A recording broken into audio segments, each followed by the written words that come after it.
And thank you for the opportunity to respond to Budget 2022. I think my colleague Chocta Doherty summed this up quite well when he said, never has so much been spent in the pursuit of so little. Your budget has failed by all accounts across the pressure areas in our society and indeed in our economy. We were told that this budget will deliver for workers and workers' rights, but 2 days have passed. I've been looking at it, I've been examining it. I can't see where workers or indeed workers' rights are represented or their interests furthered by this budget. The much promised bank holiday, no sign of that. The bonus for frontline workers, again absent. And the delivery of a living wage, mentioned, but mentioned in the context of being long-fingered. Likewise, student nurses, nothing for them in this, though they worked tirelessly. Maybe we'll have another round of applause. Maybe we'll all stand up and have another round of applause for our student nurses and midwives, because I think that's all that was there for them in this budget. An increase of €500,000 in current expenditure for the Workplace Relations Commission is a very derisory amount. The constant underfunding of the WRC is a political decision, which I can only assume is aimed at trying to hamper the work of the main state organisation delivering workplace relations services for workers. The money put against the WRC shows that this government doesn't give a damn about workers or indeed about workers' rights. Budget 2022 again showed that this government is happy to continue turning a blind eye to employment law and workers' rights being ridden roughshod over. And that doesn't really surprise me when we consider that 2 out of 3 of the parties in government, when their back was to the wall, cut the minimum wage. Didn't create a single job. All it did was make people on low incomes even poorer.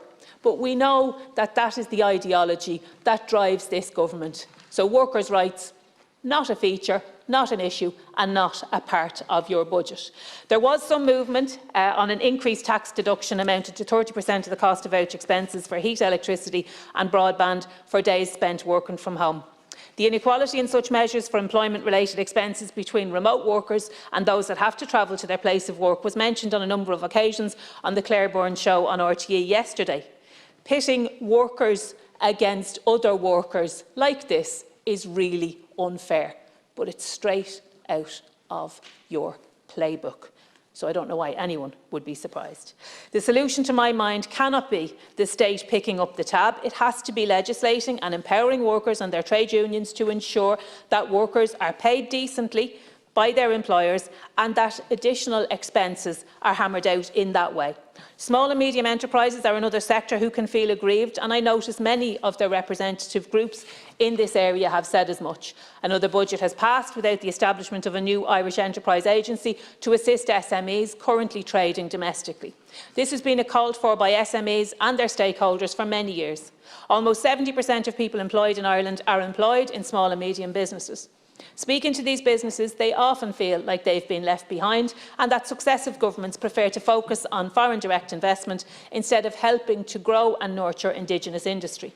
There are many opportunities for our SMEs to access and exploit, but to do this they need help, advice and expertise regarding securing investment, expanding their domestic trading ability and looking at expanding into the European market, in particular to capture the market share of any available opportunities created by Brexit. This is where an Irish enterprise agency could step in and help grow jobs, grow the economy and do it in a sustainable and regionally balanced way. It's another one of the things that you say you're interested in, but when it comes to actually fronting up, you don't do it. In relation to childcare, the changes do not address affordability for parents or help to the future sustainability for childcare providers. Indeed, it has been relayed that in advance of the budget measures which were leaked last week, that some childcare providers increased their fees the very day before the budget.